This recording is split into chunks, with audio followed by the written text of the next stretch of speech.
Muy buenas noches a los miembros del Instituto Interamericano para la Democracia. Muy buenas noches, queridos amigos, queridos colegas. Bolivia, golpe de Estado el año 2003, Estado plurinacional de Bolivia, dictadura el año 2023. En octubre del año 2003, Bolivia es víctima de un complot internacional del socialismo del siglo XXI, llamado en ese momento Foro de Sao Paulo, con la participación de las embajadas de Venezuela, la embajada de Cuba en Bolivia, la participación de grupos terroristas del sur del Perú que ingresaron a la ciudad del Alto, y la participación diplomática de algunos países, entre los que destaca fundamentalmente el gobierno del Brasil, presidido por Luis Ignacio Lula da Silva en ese momento. Esta fuerza internacional, unida a través del Foro de Sao Paulo, ahora llamado Socialismo del siglo XXI, encuentra un caldo de cultivo muy interesante, muy favorable para ellos en la zona del Chapare, altamente ligada a la producción de coca para el narcotráfico. Estos elementos externos y el elemento interno de la población del Chapare se une a algo que lamentablemente ocurrió, que fue la traición del vicepresidente, en ese entonces vicepresidente nuestro, del señor Carlos Mesa, quien viabilizó todo este proceso para darle una cobertura de ser una sucesión constitucional, ya que obligado el presidente Sánchez de Lozada a renunciar por las fuerzas externas y por las fuerzas internas, él, en vez de renunciar junto con el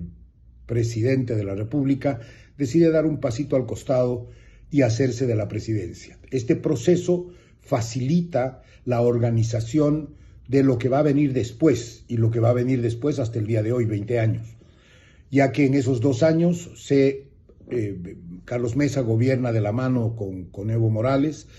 tratando de hacer una serie de modificaciones institucionales que aseguren que un padrón electoral fuera beneficioso para él, ya que el socialismo del siglo XXI apuntó desde ese entonces a las elecciones, no importaba si eran elecciones limpias o elecciones manipuladas, como fue en el caso de Bolivia. Luego de Carlos Mesa, participa otro de los testaferros de este grupo, que es Eduardo Rodríguez Belcé, quien es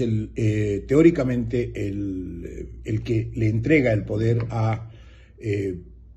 Evo Morales luego de ganar la elección. Y vemos con claridad qué pasó con Carlos Mesa y qué pasó con Rodríguez Belcé después de este periodo de transición.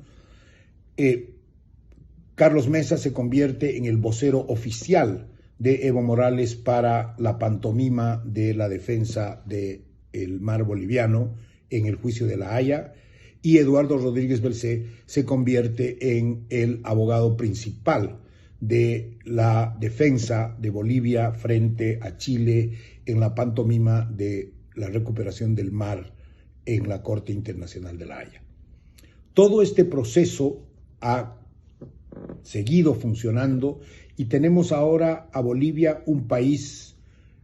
en una crisis económica irreversible. Tenemos un país que no tiene gas, tenemos un país que no tiene recursos económicos, tenemos un país que no tiene justicia, tenemos un país que no tiene salud, que no tiene educación. Todos estos 20 años han sido para lograr nada más y nada menos la vigencia política del socialismo del siglo XXI. Muchas gracias.